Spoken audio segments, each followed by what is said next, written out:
A plate broke at the Easter table, and so did 15 years of silence.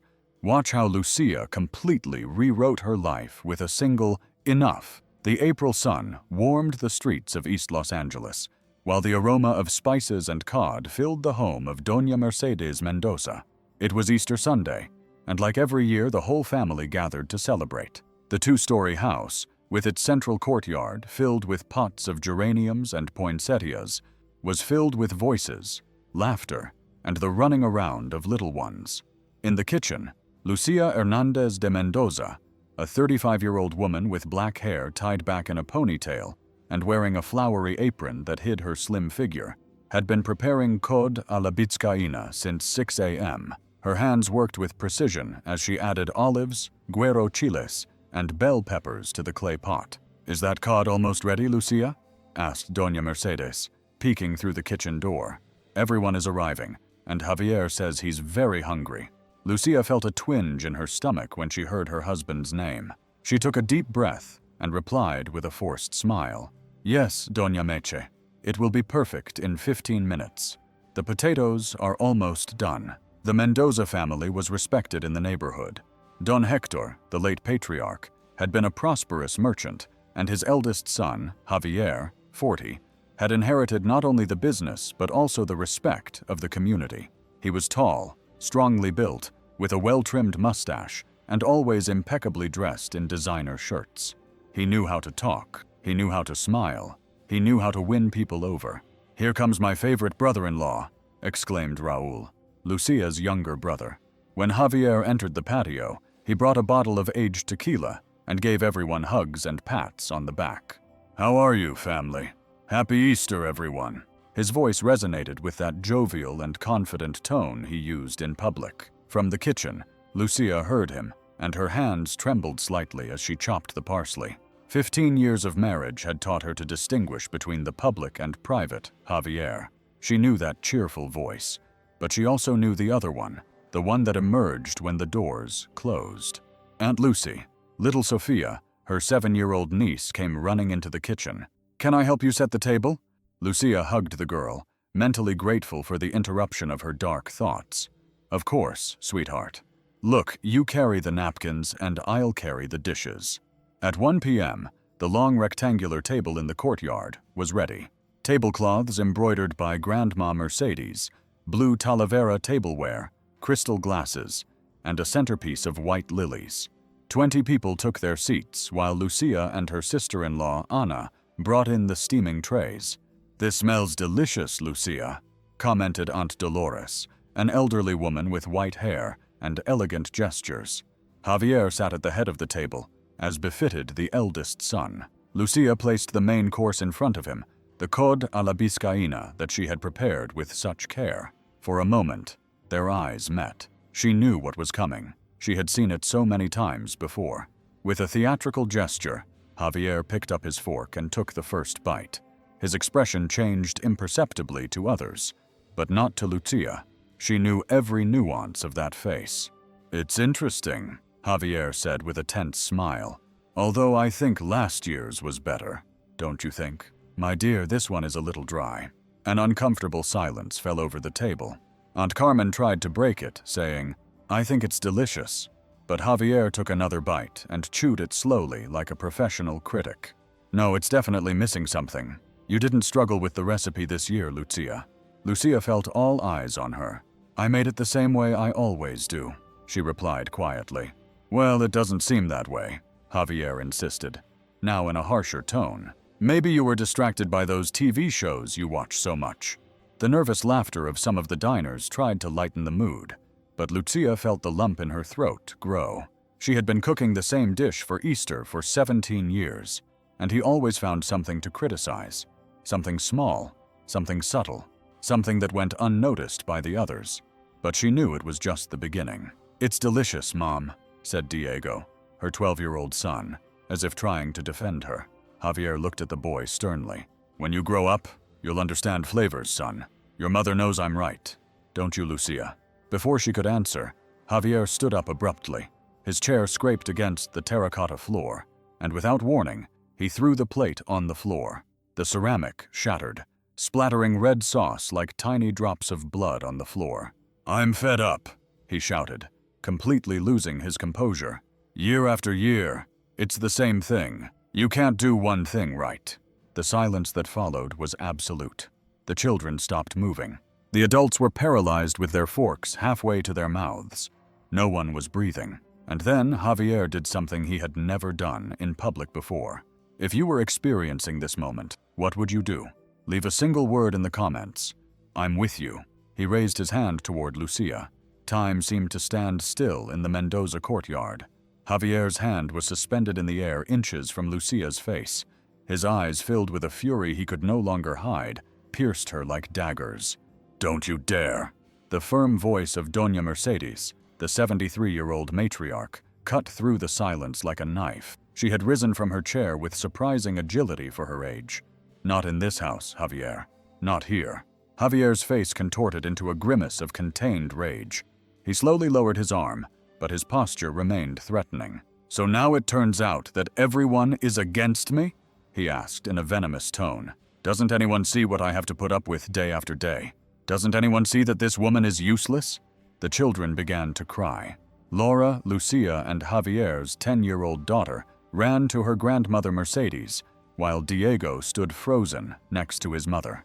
"Javier, please, it's Easter Sunday."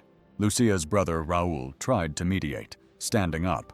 "I don't care what day it is," Javier roared, turning to him with his fist clenched. "You're going to defend her too. Do you even know what kind of woman your sister is?" That's when he began to overflow like a dam that finally gives way under pressure.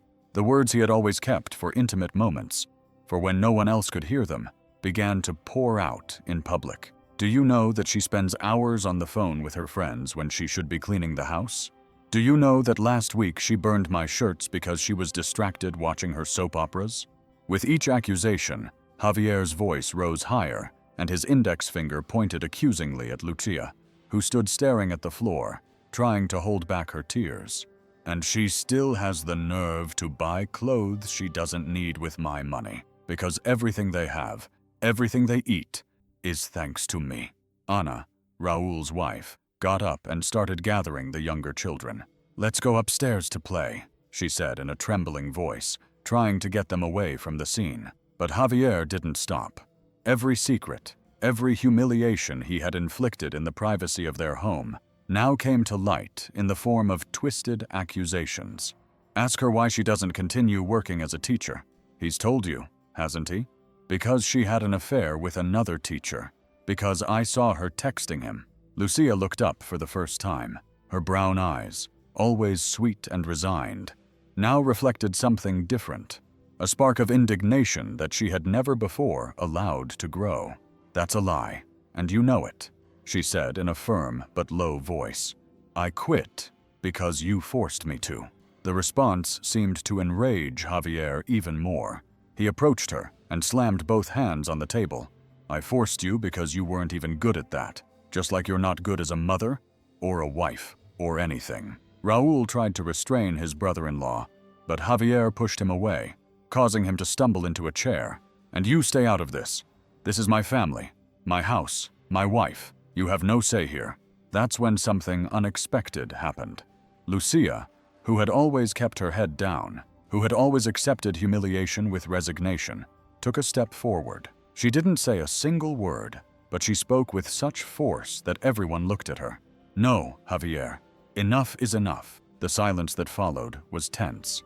Javier looked at her in disbelief, as if he couldn't process that she dared to contradict him. "What did you say?" he asked in a low, threatening tone. Lucia took a deep breath. Her hands were shaking, but her voice was steady. "I said enough is enough. I won't let you keep humiliating me. Not in front of my family. Not in front of my children." Javier let out a contemptuous laugh. "You're not going to allow it. You, and who do you think you are?" Lucia took another step forward, her eyes filled with tears, but they weren't tears of fear. They were tears of courage, of anger contained during 15 years of marriage. "I am Lucia Hernandez," she replied in a clear voice, "and I'm tired of being afraid." The tension in the room was palpable. The adults present watched the scene with a mixture of horror and admiration. No one had ever dared to confront Javier Mendoza like this. Mom, the voice of Diego, her 12-year-old son, broke the moment. He was standing next to her, his eyes filled with fear, but also with something else, pride. Lucia put a hand on her son's shoulder and looked at him with a sad smile. "Everything will be okay, my love." Javier looked at his son and then at Lucia, and something seemed to change in his expression. For a second, a flash of shame crossed his face, quickly replaced by even greater fury. "This won't stay like this," he threatened, pointing his finger at her. "Touch! You're going to regret this." And with that, he turned on his heel and stormed out of the house, slamming the front door so hard that one of the window panes cracked. The silence that followed was absolute. Everyone seemed to be processing what had just happened. Lucia stood with her son by her side, feeling her legs threaten to give way, but she remained steadfast. And then Doña Mercedes, Javier's mother, slowly approached her. Her eyes were filled with tears. "Forgive me, daughter," she said in a broken voice. She should have seen it coming. She should have done something. The embrace that followed opened something inside Lucia, a floodgate she had kept closed for years. And as her mother-in-law's arms wrapped around her, the first sob escaped her throat, followed by another and another, until she finally broke down completely. But this crying was different. It was not one of defeat, but of liberation. The mask had fallen, and with it the weight of a silence she had carried for too long. What should have been an Easter celebration became a turning point for the Mendoza family. While the guests silently collected the remains of food and fragments of broken pottery, Lucia remained seated in a dining room chair, her gaze lost somewhere in the courtyard. "Here, drink this," said Ana, her sister-in-law, offering her a glass of water with a few drops of lemon balm. "It will help calm you down." Lucia accepted the glass with trembling hands. Around her, the family tried to regain some semblance of normality, but the furtive glances they cast her way revealed that nothing would ever be the same again. "Mom, are we going to leave the house?" asked Laura, sitting down next to her and resting her little head on her mother's shoulder. The question hit Lucia like a punch in the stomach. She had never really considered that possibility. Leave? But where would they go? With what money? Javier managed all the finances, controlling every penny that came in and out of the house. "I don't know, sweetheart," she replied honestly, stroking her daughter's hair. "But we'll be okay. I promise." Raúl approached them with a worried expression. "Lucy, listen to me," he said quietly, crouching down in front of his sister. "This can't go on. What happened today? What he almost did? It's not the first time, is it?" Lucia looked away. The words stuck in her throat. She didn't say it. "It's not the first time." The confession seemed to release something in the room. Aunt Dolores let out a gasp from the other end of the room, and Doña Mercedes covered her face with her hands. "Why didn't you ever say anything?" Raúl asked, his voice filled with a mixture of pain and guilt. "We're your family, Lucy. We could have helped you." "I was afraid," she replied, and the words came out as if they had been trying to escape for years. "I was afraid for the children, for myself, and ashamed. So ashamed." "You have nothing to be ashamed of," Doña Mercedes interjected, approaching with slow but determined steps. The older woman sat down in front of Lucia and took her hands in hers.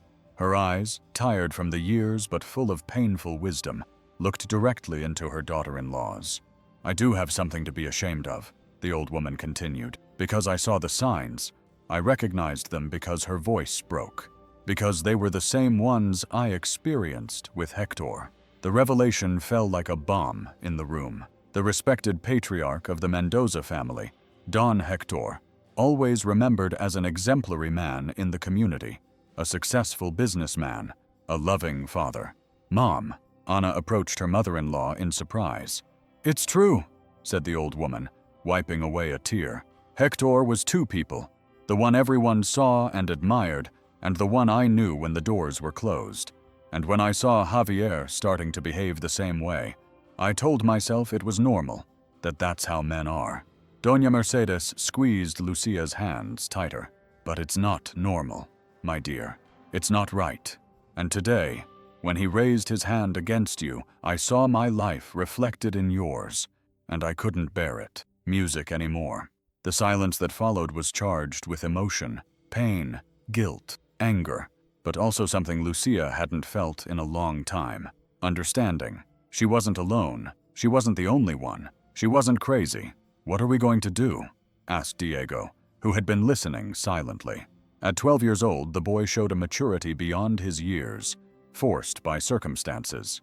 "For now, you can't stay in that house," Raúl said firmly. "Javier will come back and he'll be angrier than ever. You can stay with me," Aunt Dolores offered. "My apartment is small, but we can fit you in," added Ana.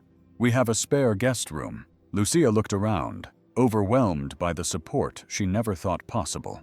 For years, she had built walls around herself, convinced that no one would understand her, that everyone would be on Javier's side. "Thank you," she said, her voice breaking.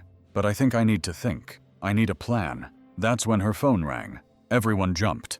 On the screen, Javier's name glowed menacingly. "Don't answer it," said Raúl.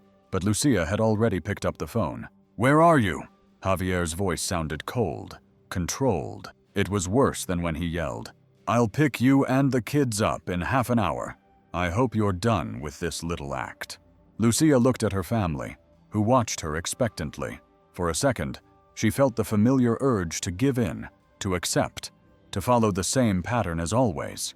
The explosion, then the apologies, then the tense calm, until the next time. But something had changed inside her. The scream she had been holding back for years had finally found its way out. She didn't respond, clearly. "We're not going with you, Javier. Not today, not tomorrow, not ever again." The silence on the other end of the line was terrifying. "What did you say?" Javier's voice was barely a whisper. "I said it's over," Lucia repeated, feeling her heart racing, but determined not to back down. "We're not going back home. The children and I are leaving. Have you gone mad?" His voice began to rise. "Do you think you can take my children? How are you going to support them? Where are you going to live? You're nothing without me, Lucia." Each word was like a knife trying to tear through her new armor. But this time, Lucia didn't give in. "You're wrong," she replied. "I'm much more than you've allowed me to be, and I'm going to prove it. If they're not home in an hour, I'm calling the police," Javier threatened. "I'll say you kidnapped my children." Raúl, who was listening to the conversation, motioned to Lucia to pass him the phone. With a nod, she handed it to him. "Listen to me carefully, Javier," Raúl said in a firm voice. "The whole family saw what happened today. We all saw how you tried to hit my sister. So if you want to involve the police, go ahead, because we have a lot to tell them." A tense silence followed his words. Finally, Javier spoke. "This isn't over, Raúl. And you, Lucia, if you think you can survive without me, go ahead. When you're begging on the street, don't come looking for me." The call ended. Lucia took the phone back and looked at it for a moment before turning it off completely. "He's going to try to track us down," she said. "He knows all my passwords, my accounts, everything. Tomorrow, I'll help you change all that," Ana promised. "I know someone who works on legal issues for women in your situation." As the family discussed the next steps, Laura approached her mother and asked in a small voice, "Does Dad not love us anymore?" Lucia hugged her daughter, feeling her heart break at the question that was impossible to answer honestly. "Your dad loves us in his own way," she finally said. "But sometimes love isn't enough if it comes with pain." The girl nodded, as if she understood something beyond her 10 years. "So where are we going, Mom?" Lucia looked at her family surrounding her with silent but firm support. For the first time in years, she felt she had options she could choose from. "Tonight, we'll go to your Aunt Dolores's," she decided. "And tomorrow we'll start over." As she gathered the few belongings she had brought for Easter dinner, Lucia remembered a phrase her mother used to say to her: "After the storm, there is always calm." The storm had arrived violent and destructive, but perhaps now she could find the calm she had longed for. With her children by her side and the unexpected support of her family, Lucia left the Mendoza house for an uncertain future, but for the first time in a long time, one full of possibilities. The night in Aunt Dolores's small apartment was uncomfortable but necessary. a sofa bed for Lucia and Laura. Diego slept on an air mattress on the floor. Despite the cramped space, there was a strange feeling of freedom that Lucia had not experienced in years. "Can't you sleep?" asked Aunt Dolores, finding Lucia sitting by the window at 3 a.m. "I'm scared," Lucia confessed, hugging herself. "That he'll come, that he'll find us, that I won't be able to support my children." The older woman sat down in front of her and took her hands. "Fear is normal, my dear, but you should be more afraid of going back." At the first light of dawn, Lucia was already awake, preparing breakfast for everyone. It was Easter Monday, and although the children should have been at school, they decided it was better to keep them home for the day. At 9 o'clock, Anna arrived with a folder full of papers. "My friend Carmen works at the Women's Justice Center," she explained, as she poured coffee for both of them. "Carmen has given you all the information you need. First, you must file a report of domestic violence." Lucia felt her stomach sink. "A report to the police?" "Yes," Anna replied firmly. "It's necessary so you can get a protective order. Without that, Javier can try to take the children away, legally." The next few hours were a whirlwind of information. Rights Lucia didn't know she had, options she had never considered, resources she was completely unaware of. "You'll also need a job," Anna continued. "I know you haven't worked as a teacher in years, but 5 years?" Lucia interrupted. "Since Laura was born, Javier said it was better for me to stay home, that he would earn enough for everyone." Anna nodded, understanding the pattern of isolation. "Well, it turns out that the school where I work is looking for a library assistant. It's not teaching, but it's a start, and you could update your certification in the meantime." For the first time since the incident, Lucy felt a spark of hope. A job meant independence. It meant being able to support herself and her children. Aunt Dolores's phone rang, interrupting the conversation. The older woman answered, and her expression immediately changed. "It's Mercedes," she said, covering the receiver. "Javier is at home furious. He broke some things and is demanding to know where you are." Lucia turned pale. Anna took the phone. "Doña Meche, don't tell him where we are," she said firmly. "We're going to file a complaint today. If Javier continues like this, call the police." When they hung up, Lucia was shaking. "I'm reporting him. He's going to hate me forever," she whispered. "He already hates you," Anna replied harshly. "What bothers him is that he no longer has you under his control." At noon, Lucia was at the prosecutor's office specializing in crimes against women. Diego and Laura waited outside with Anna while she recounted years of psychological abuse, financial control, and more recently, physical threats to a social worker. "Do you have any injuries we can document?" asked Ms. Martinez, a middle-aged woman with a compassionate but professional expression. "Not this time," Lucia replied, "but I have photos from before." With trembling hands, she took out her phone and showed a hidden album. Bruises on her arms, a mark on her neck, a swollen lip, evidence she had instinctively saved, not knowing if she would ever have the courage to use it. "This is more than enough," the lawyer assured her. "With your statement and these photos, we can request immediate protective measures." 3 hours later, she left the prosecutor's office with an official document, a temporary restraining order against Javier Mendoza. If you support Lucia's bold move, like the video, that way, the story will reach more people. He couldn't come near her or the children. He couldn't contact them. He couldn't go to the children's school. "What now?" asked Diego as they walked to the bus stop. "Now we find a place to live," replied Lucia, hugging him. "And I'll get a job." "What about Dad?" Laura's voice sounded small and scared. Lucia knelt in front of her daughter, searching for the right words. "Your dad needs time to think about what he did, and we need to be safe." As they waited for the bus, Lucia's phone vibrated with a message. It was from Javier, ignoring the restraining order. "You just made the worst mistake of your life. No one is going to believe you. Everyone knows you're crazy, and when you run out of money, we'll see if you're still so brave." Lucia showed the message to Anna, who took a screenshot. "This goes straight into the file," she said. "Every threat is more evidence in your favor." That night, while the children slept in Aunt Dolores's small apartment, Lucia allowed herself to cry silently.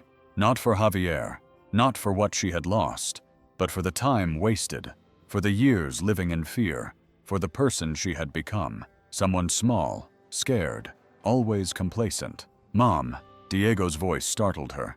The boy was standing in the darkness, watching her. "What's wrong, sweetheart? Can't you sleep?" Diego came over and sat down next to her on the sofa bed. "You know what? I'm glad we left," he said quietly. "I won't have to listen to him yelling at you at night anymore." Lucia's heart sank. She thought the children didn't realize that she had managed to protect them from reality. "Did you hear him?" she asked, feeling the tears welling up again. "Always," Diego replied, hugging her. "And I was very scared. But today when you said no to him, when you didn't let him hit you, it was as if I could finally breathe." Lucia hugged her son tightly, feeling a mixture of pain and pride. This 12-year-old boy had carried a burden that was not his to bear, and yet he still found the strength to support her. "I promise you things will be different," she said, kissing his forehead. "We're going to be okay." "I know," Diego replied with a smile. "I know because you're the bravest person I know." The next morning, Lucia woke up with a determination she hadn't felt in years. She had an interview at the school where Anna worked. She needed to find an apartment she could afford and enroll the children in a different school, far from Javier's reach. The road ahead would be difficult, full of obstacles. But as she watched her children laugh over breakfast for the first time in days, Lucia knew she had made the right decision. The cry she had held back for so many years had finally found its way out, and with it, she had also broken free from the cycle of abuse. She didn't know what the future held, but she was sure of one thing: she would never be silent again. The apartment smelled of fresh paint and new beginnings. 3 weeks had passed since that Easter Sunday that changed everything. Lucia looked at the few belongings they had managed to recover from their old home. Some photos, clothes, the children's favorite toys. Everything fit into the small 2-bedroom space that Anna had helped her find near the school where she now worked. "Do you like your new room?" Lucia asked, peeking into the room Diego and Laura shared. The white walls were still bare, waiting to be decorated with the children's drawings and posters. Laura nodded shyly as she arranged her dolls on the shelf. "It's smaller than the other one," Diego observed, but then added with a smile, "But it feels better here." Lucia understood exactly what her son meant. The apartment was a third of the size of the house where they had lived with Javier, but the absence of fear made it seem immense, full of possibilities. Her phone vibrated with a message from Anna. "Ready for your first day tomorrow? I'll pick you up at 7. You're going to be the best library assistant that school has ever had." Lucia smiled. Tomorrow she would start her new job. It wasn't teaching like before, but it was a start, a foot in the door of the world he had abandoned at Javier's insistence. The sound of the doorbell interrupted his thoughts. A chill ran down his spine. It was his first instinctive reaction every time someone knocked on the door or the phone rang. He looked cautiously through the peephole. "It's me, dear," said Doña Mercedes's voice from the other side. Lucia opened the door, surprised to see her ex-mother-in-law there. The elderly woman was holding 2 grocery bags and had a determined expression on her tired face. "Doña Meche, how?" "Anna gave me the address," explained the old woman, entering without waiting for an invitation. "I brought some things for the house and wanted to see how my grandchildren are doing. Grandma." Laura ran to hug her while Diego approached more cautiously. As the children helped their grandmother unpack groceries and small items for the house, Lucia watched with a mixture of gratitude and apprehension. Doña Mercedes had been a silent witness to the abuse for years. She could trust her now. "Javier came to the house yesterday," said the old woman when the children returned to their room. "He's drinking heavily. He broke more things. He says he's going to hire the best lawyer to take the children away from you." Lucia felt the familiar knot of anxiety forming in her throat. She said, "Where are we?" Doña Mercedes shook her head firmly. "No, daughter. I won't let him hurt you anymore. I've been an accomplice for too long." The older woman took an envelope out of her purse and handed it to Lucia. "It's not much," she said, "but it will help you. It was my emergency savings." Lucia opened the envelope and found several bills. It wasn't a fortune, but in her current situation, it meant the difference between being able to pay the security deposit on the apartment or not. "I can't accept this," she said, trying to return the envelope. "It's your money, and I choose to give it to you." Doña Mercedes replied firmly.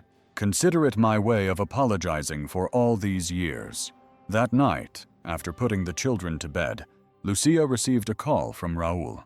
"Javier was asking about you at the children's school," her brother said without preamble. Luckily, we had already updated the information and shown them the restraining order. "I'm scared, Raúl," Lucia confessed, sitting on the edge of her makeshift bed in the living room. "I'm afraid he'll find us, that he'll carry out his threats." "That's why I'm calling you," Raúl replied. "My friend Eduardo is a lawyer who specializes in domestic violence cases. He wants to help you. He says that with the photos you have and the witnesses to the Easter incident, we can get full custody of the children. Do you really think that's possible?" Lucia's voice trembled between hope and fear. "It is," Raúl assured her. "But it won't be easy.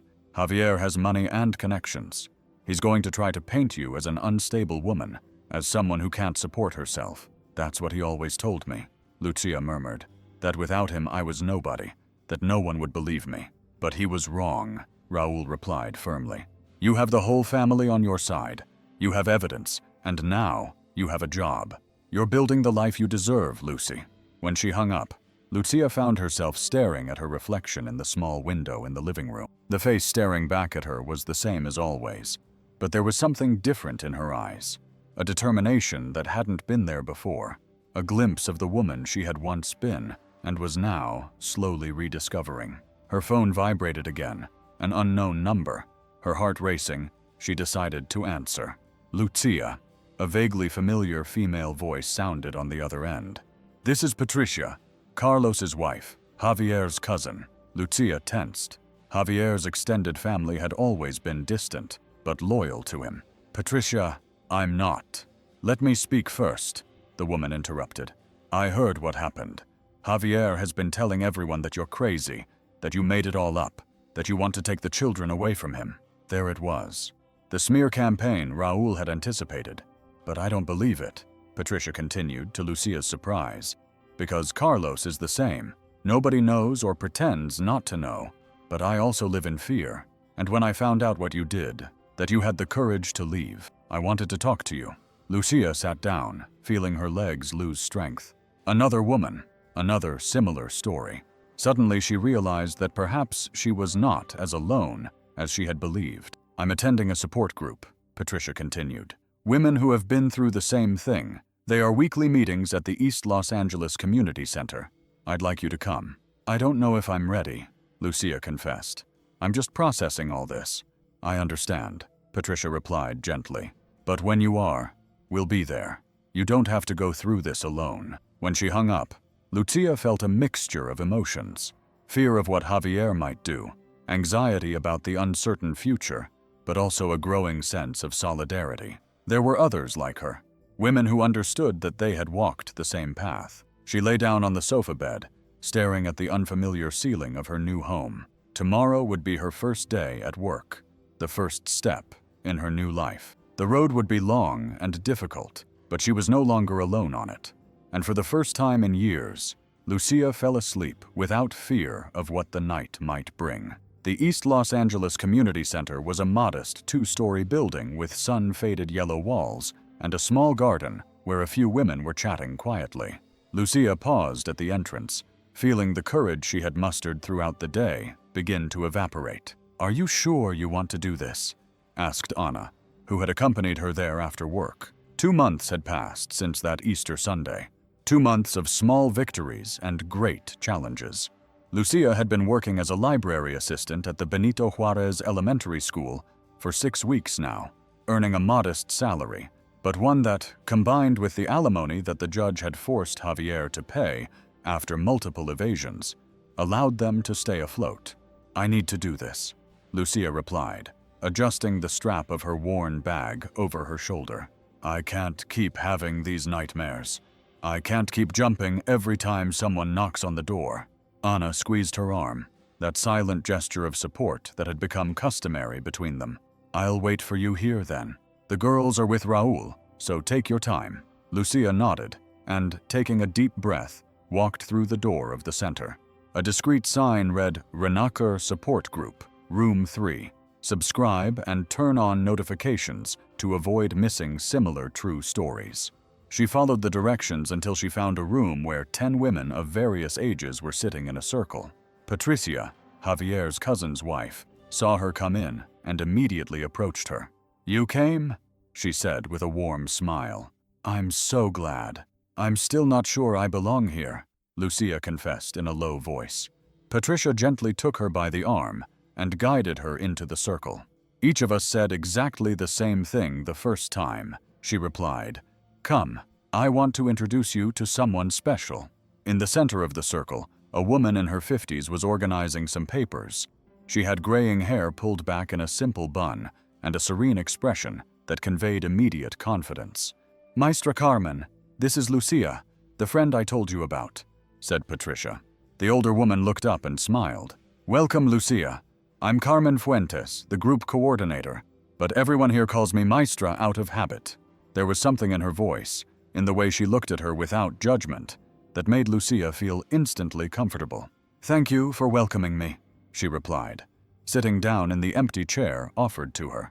"We're starting with a simple exercise," explained Teacher Carmen. "Each of you will say your name and a quality you have rediscovered in yourself since beginning your recovery process." The circle began, one by one. The women introduced themselves.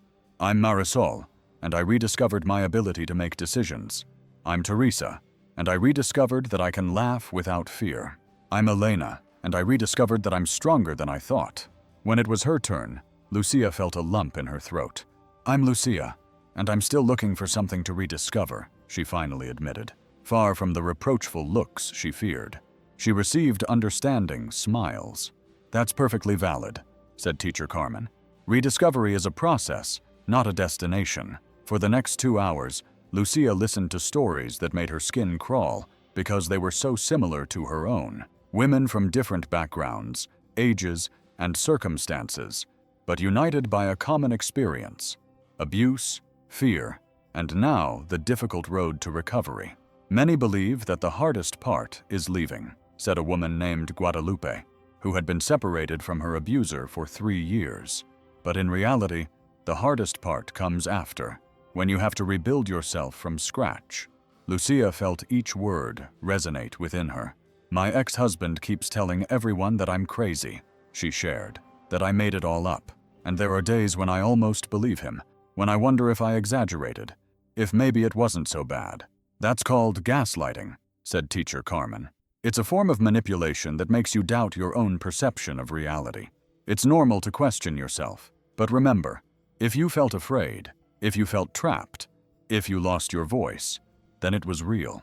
At the end of the session, while they were having coffee and sweet bread, Carmen approached Lucia. "Patricia told me you were a teacher before you got married," she said. Lucia nodded, feeling a pang of nostalgia for the profession she had loved so much since first grade.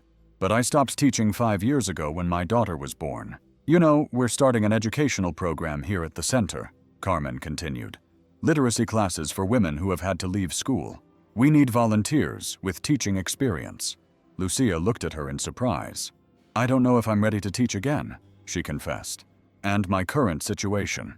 I'm barely keeping my head above water with my job at the library. It's just 1 afternoon a week, on Thursdays," Carmen explained. "And I'm not asking you to do it for the others. I'm asking you to do it for yourself. Sometimes the best way to regain our voice is to use it to help others find theirs." As she left the center, Lucia found Anna waiting patiently for her on a bench in the garden. "How did it go?" her sister-in-law asked, putting away the book she had been reading. Lucia paused for a moment before answering. "It was liberating," she finally said. "Seeing other women who have been through the same thing, who are rebuilding their lives, makes me feel less alone." As they walked to the bus stop, Lucia told her about Carmen's proposal. "Are you going to do it?" Anna asked enthusiastically. "I don't know," Lucia replied. "I'm so afraid of failing, of not being good enough." "Those are Javier's words, not yours," Anna observed gently. "He spent years telling you that you weren't good enough, that you couldn't do it. It's time you started listening to your own voice." That night, after putting the children to bed, Lucia took a box out of her closet that she had kept closed since they left Javier's house. Inside were her diplomas, her teaching certifications, photographs of her first groups of students, memories of a Lucia who had existed before, a woman passionate about teaching, confident in her ability to make a difference. She paused at one particular photo, her standing in front of a blackboard, surrounded by smiling 6-year-olds. She remembered that day. She had designed a special method for teaching complex syllables that had worked wonderfully. The principal had congratulated her, and she had felt capable, important, valuable. When had she begun to see herself through Javier's contemptuous eyes? At what point had she accepted his version of who she was? Her phone vibrated with a message. It was from Patricia. "I hope to see you next Tuesday at the group. And think about it. You would be an excellent teacher for the program." Lucia looked at the photo once more, and then at her phone screen. Perhaps it was time to rediscover that part of herself that had been silenced for so long. Perhaps her voice, the one she had found the courage to use that Easter Sunday, could now serve for more than just defending herself. It could be used to build. With a sudden decision, she replied to the message, "Count me in for the Thursday classes, and thank you." As she pressed send, she felt as if another small piece of her former self had fallen back into place. It wouldn't be easy. Nothing had been since that day she decided to break the silence. But every small step forward was a victory over fear. And for tonight, that was enough. The small room at the community center was full. 15 women of various ages, some with worn notebooks, others with loose sheets of paper, all with expectant looks on their faces. In front of them, Lucia Hernandez nervously adjusted the posters she had so carefully prepared the night before. "Do you need help?" asked Teacher Carmen, peeking through the door. Lucia nodded, feeling her heart racing. 4 months had passed since that Easter Sunday. 4 months of constant struggle, of slow but steady rebuilding. "I'm fine," she replied, wearing a simple skirt, just a little nervous. Carmen smiled with her characteristic maternal warmth. "That's normal. But remember, this isn't a school inspection. These are women like you looking for an opportunity." When Carmen left, Lucia took a deep breath and turned to the group. This was her 3rd Thursday as a volunteer in the literacy program, but the first time she had to lead the entire class. "Good morning, everyone," she began, surprised at how steady her voice sounded. "Today, we're going to work with compound letters. These are letters that together form a new sound." As she explained the concept with simple examples, using the method she had developed years ago, Lucia felt her old passion for teaching return. Her initial insecurity gave way to confidence, to the pleasure of seeing understanding light up her students' faces. "I understand, teacher," exclaimed Elena, a 50-year-old woman who had dropped out of school in 4th grade. "I can finally read Choa without getting confused." The genuine joy in Elena's voice was like a balm to Lucia. For the first time in a long time, she felt useful, capable, valuable in her own right. At the end of the class, as she gathered her materials, Lucia couldn't help but smile. She had forgotten this feeling of fulfillment, of purpose.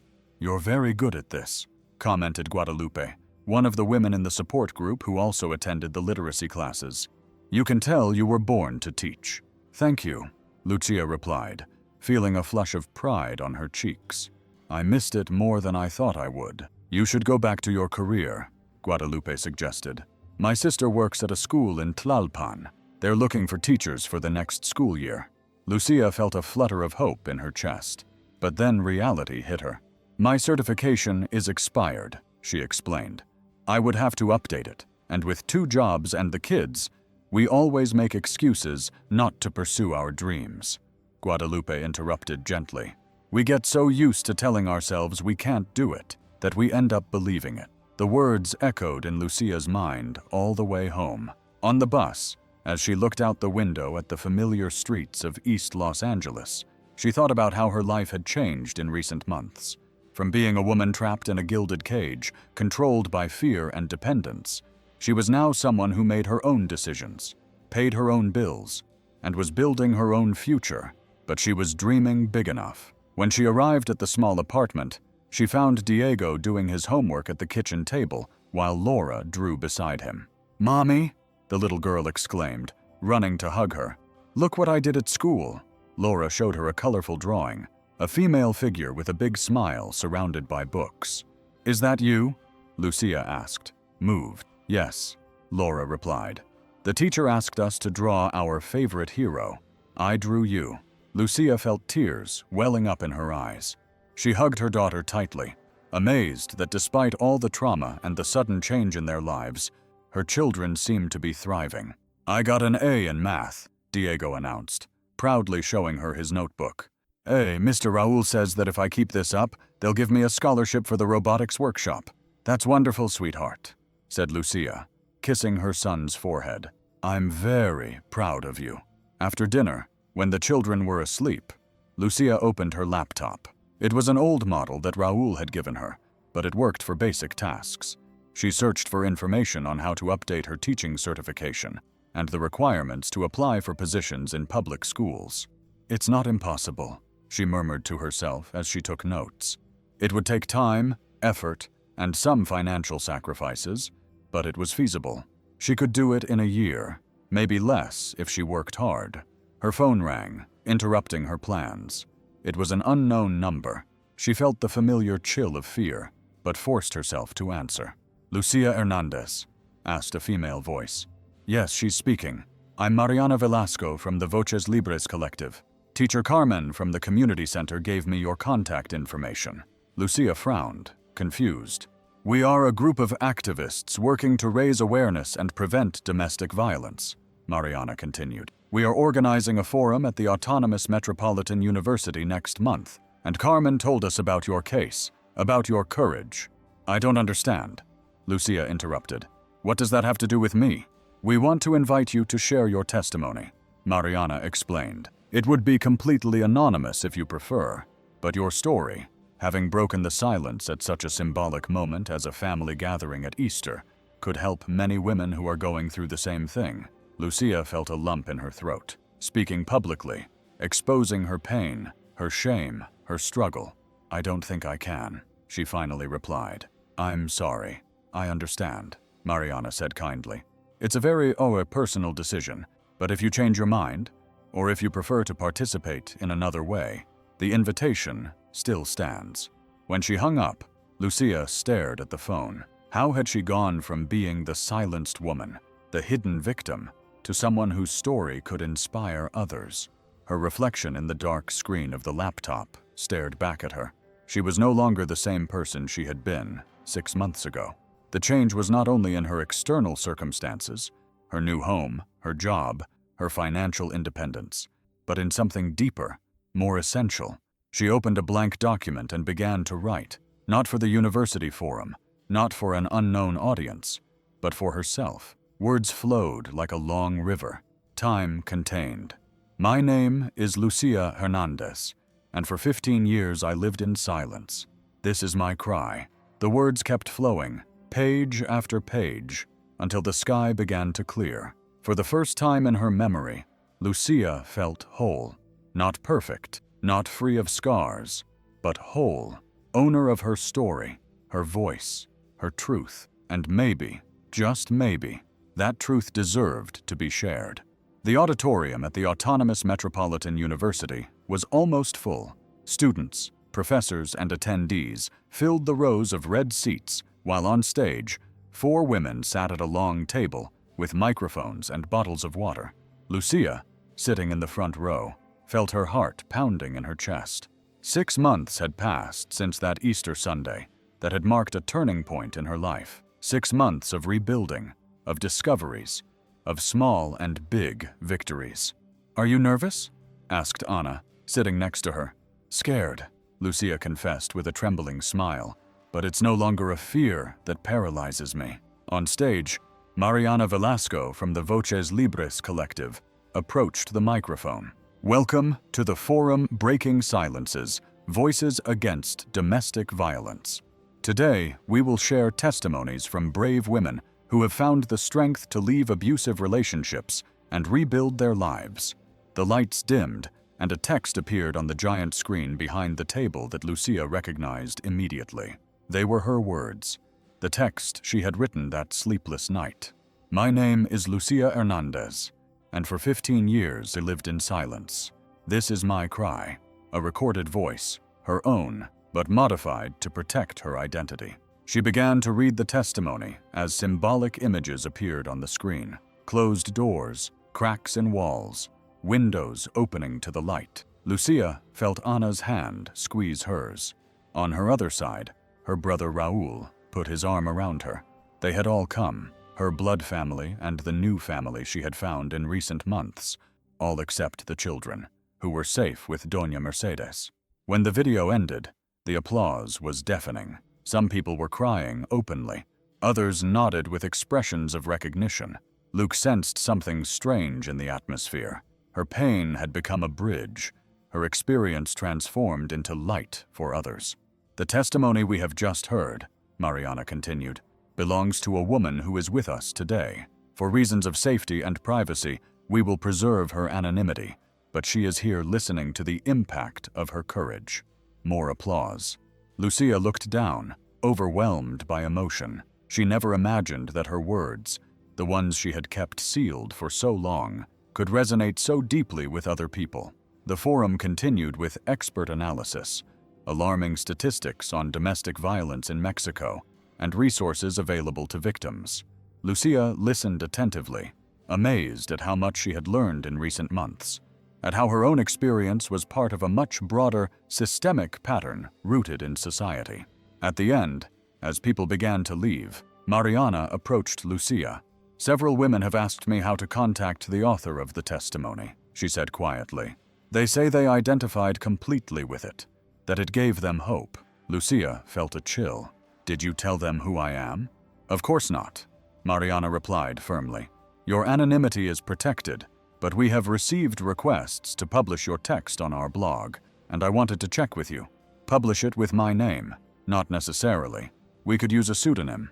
The important thing is the message. Lucia, your testimony could reach women who are right now where you were 6 months ago. Trapped, silenced, believing there is no way out." Lucia considered the proposal. The idea of public exposure still frightened her, but something had changed in her. She no longer felt ashamed of her story. It was a story of falling, yes, but also of rising, of darkness, but also of light found. "Let me think about it," she finally replied. As she left the auditorium, a young woman timidly approached her group. "Excuse me," she said, addressing Mariana. "I just wanted to say that the testimony in the video made me make a decision that I've been putting off for years." The young woman's eyes were red, but her expression was determined. "I'm leaving my partner this weekend. I can't live like this anymore." Mariana smiled and handed her a card. "Call us when you need to. You are not alone." As the young woman walked away, Lucia felt a lump in her throat. Her story, her words were already having a real impact on other people's lives. 3 weeks later, Lucia was in the small community radio studio Vaz, East Los Angeles. With trembling hands, she adjusted her headphones while the sound technician ran tests. "Ready?" asked Carmen, who had accompanied her. "I think so," replied Lucia, although her voice betrayed her nerves. She had finally agreed to give an anonymous interview for the program Mujeres Sin Miedo, Women Without Fear. Her voice would be distorted. Her full name and any details that could identify her would not be mentioned. But she would be telling her story live, answering questions, sharing what she had learned. "On the air in 3, 2, 1, said the technician. "Welcome to Mujeres Sin Miedo," began the announcer. "Today, we have a special guest with us. We'll call her Lucy, and she'll share with us how she broke the cycle of domestic violence after 15 years. For the next hour, Lucia spoke with a fluency she never would have imagined. She spoke of the gradual control, the erosion of her self-esteem, the justifications she gave herself. But she also spoke of liberation, of the support she found, of the reconstruction of her identity. "If I could say something to the woman I was a year ago," she concluded, "I would tell her that fear does not disappear overnight, that freedom is built day by day, that there will be moments when she will want to return to the familiar, because the unknown is more frightening. But I would tell her to keep going, that on the other side of that cry of liberation, there is a life worth living." Leaving the studio, Lucia turned on her phone to find several messages from Anna. "We're listening to you. We're so proud of you. Diego says he recognized your voice even though it was distorted. He's smiling from ear to ear. Laura wants to know if you're famous now. She says she wants to be brave like you when she grows up. Lucia smiled as she put her phone away. Her life was far from perfect. The apartment was still small, her salary barely enough to get by, and the legal battle for custody of the children continued to be exhausting. Javier, although more restrained since his lawyer warned him about the consequences of violating the restraining order, remained a threatening presence on the margins of her life. But she was no longer the same woman who trembled at his gaze. She was no longer the one who bowed her head, who apologized for existing. As she turned the corner toward the bus stop, Lucia saw a woman putting up posters on a pole. She approached out of curiosity and recognized the design. It was an advertisement for the community center's support group. The woman, seeing her approach, handed her one. "It's a safe space for women who have experienced violence," she explained, "in case you know anyone who needs it." Lucia took the flyer and smiled. "I know it well," she replied. "In fact, I'm going to start helping out as an assistant in the sessions." The woman looked at her with renewed interest. "Seriously, are you a psychologist?" "No," Lucia replied. "I'm just someone who was on the other side and found her way back." As she waited for the bus, Lucia remembered that Easter meal that seemed to have taken place in another life. She remembered the broken plate, Javier's raised hand, the terrifying silence that preceded her first cry of freedom. The cry that broke the silence, she murmured to herself, repeating the title Mariana had given to her published testimony. In her bag, she carried the freshly printed certificate. She had been accepted into the teacher refresher program. In 10 months, if all went well, she could apply for a position as a tenured teacher. The bus arrived, and as she boarded, Lucia felt that sensation that had become increasingly familiar. The lightness of someone who has left behind an unbearable weight. The growing confidence of someone who has regained her own voice. It wasn't a happy ending in the traditional sense. It was something better. A new beginning written in her own words at her own pace. A story that, without her planning it, had become a beacon for others still navigating in the dark. And as the bus made its way through the streets of East Los Angeles, Lucas smiled at the certainty that whatever happened, her voice would never be silenced again. A powerful testimony that reminds us of the reality of many.